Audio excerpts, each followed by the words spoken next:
നിങ്ങളുടെ favourite shows ഇനി ഒരിക്കലും മിസ്സാവില്ല. ഇപ്പോൾ C5 കാണും നിങ്ങളുടെ ഫേവറേറ്റ് ഷോസ് തികച്ചും സൗജന്യമായി. സാധാരണ ഇത്തരൊരു അവസ്ഥയില് ആരും വരില്ല, എല്ലാവർക്കും പേടിയായിരിക്കും. അവന്തികേട്ടത്തിയും അതുകൊണ്ടായിരിക്കും വരാത്തെ. പക്ഷേ ദൈവത്തെ പോലൊരാൾ അറിഞ്ഞപ്പോ തന്നെ ഓടി വന്നു.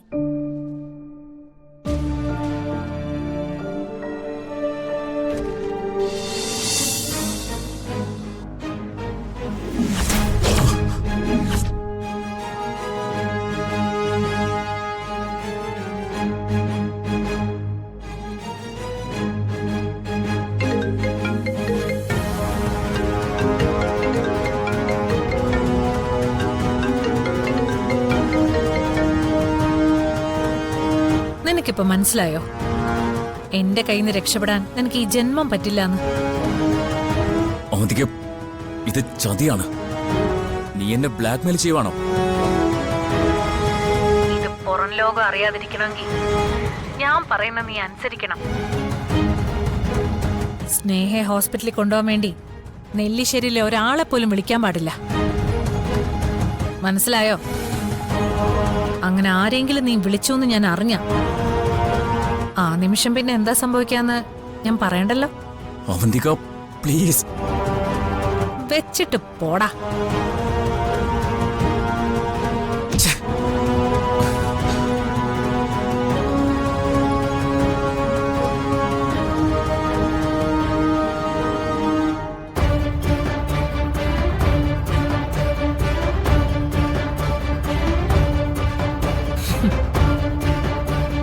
അവളെ ഹോസ്പിറ്റലിൽ കൊണ്ടുപോവാൻ നെല്ലിശ്ശേരിയിൽ ആരും വിളിക്കാൻ അവന് ധൈര്യം വരില്ല. വിളിച്ചാൽ എന്ത് സംഭവിക്കുന്ന അവന് നല്ലതുപോലെ അറിയാം. അവൾ അവിടെ കിടന്ന് നരകിച്ച് ചാവട്ടെ.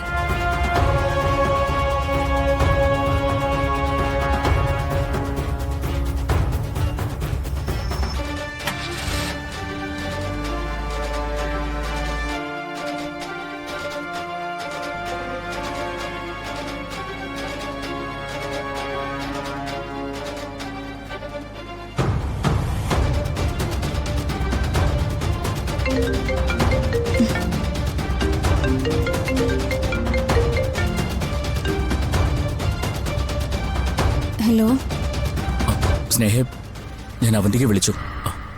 പക്ഷെ ഒരു പ്രശ്നമുണ്ട്, അവൾക്ക് വരാൻ പറ്റില്ല. അവളവിടെ ഇല്ലെന്നാ പറഞ്ഞത്. ഇനിയിപ്പോ എന്ത് ചെയ്യും? ഞാനൊരു ജോലിക്കാരി അറേഞ്ച് ചെയ്ത് വിടട്ടെ? നിങ്ങൾ രണ്ടുപേരും കൂടി ഒരു ടാക്സി വിളിച്ച് ഹോസ്പിറ്റലിൽ പോയാൽ മതി. ഇനി ധനുഷ് ആരെയും വിളിക്കാൻ പോണ്ട. അതെന്താ? ഹോസ്പിറ്റലിൽ പോകാൻ സഹായത്തിന് ആള് വേണ്ടേ? എന്നെ സഹായിക്കാൻ ഇനി ഒരാളും വേണ്ട. അതിനുള്ള ആള് എപ്പോഴേ വന്നു കഴിഞ്ഞു. വന്നെന്നോ? ആര്? ധനുഷ് വീഡിയോ കോൾ വിളിക്ക്, ഞാൻ കാണിച്ചു തരാം.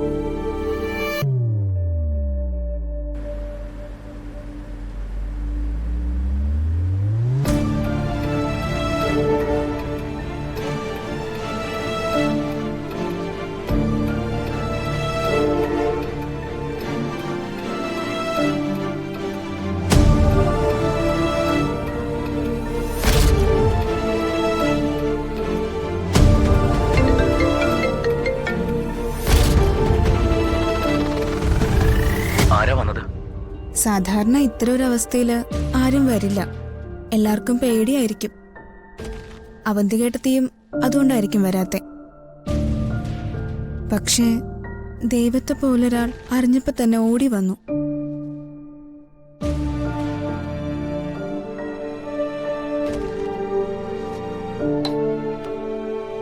ആരാത്? ഇതാ ഞാൻ കാണിച്ചു തരാം.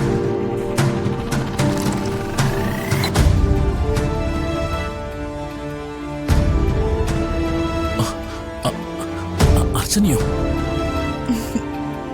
വിശ്വാസം വരുന്നില്ല അല്ലേ?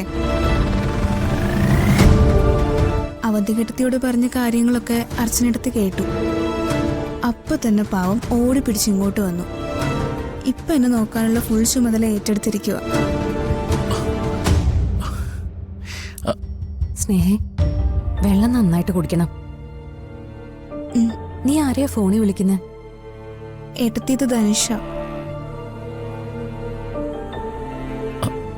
അർച്ചന മാഡം അവളെ ഏതെങ്കിലും നല്ല ഹോസ്പിറ്റലിൽ കൊണ്ടുപോകണം.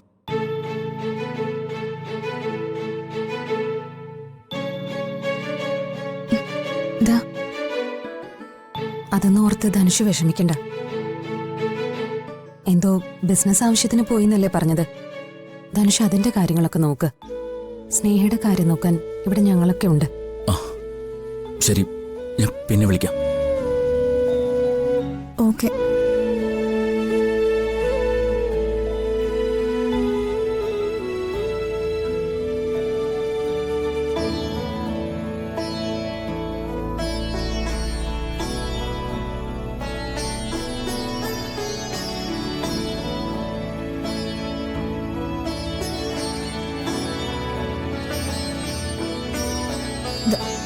ധനുഷിനിപ്പോഴും വിശ്വാസം വന്നിട്ടില്ല. അത്രയ്ക്കായിരുന്നല്ലോ നമ്മൾ തമ്മിലുള്ള ശത്രുത. എന്ത് ശത്രുത? എനിക്ക് നിന്നോട് അങ്ങനൊരു ശത്രുതയൊന്നും തോന്നിയിട്ടില്ല. എനിക്ക് പറയാനുള്ളത് ഞാൻ പറഞ്ഞു. അതെന്റെ കടമയായിരുന്നു. നിനക്ക് ചെയ്യാനുള്ളത് നീ ചെയ്തു. അത് നിന്റെ ഇഷ്ടം.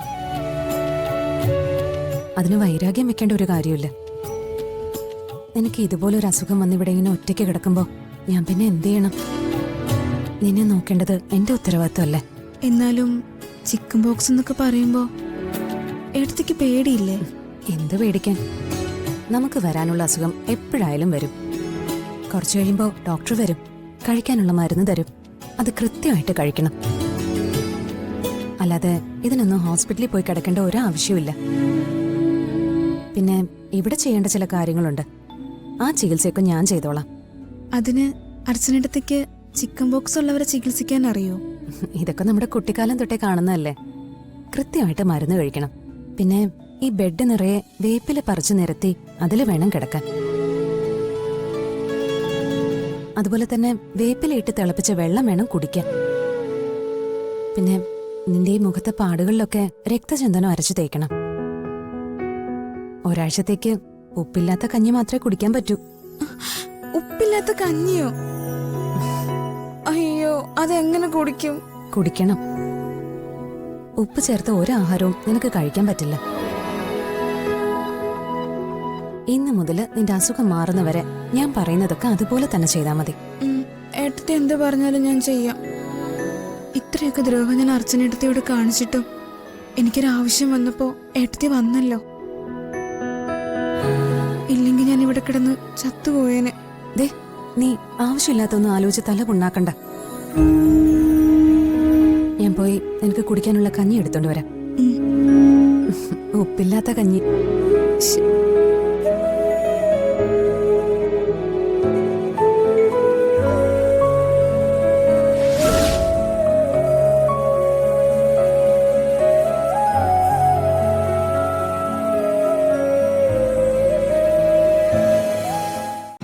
ഡൗൺലോഡ് ചെയ്യൂ C5 ആപ്പ്. കാണൂ എല്ലാ എപ്പിസോഡുകളും സൗജന്യമായി.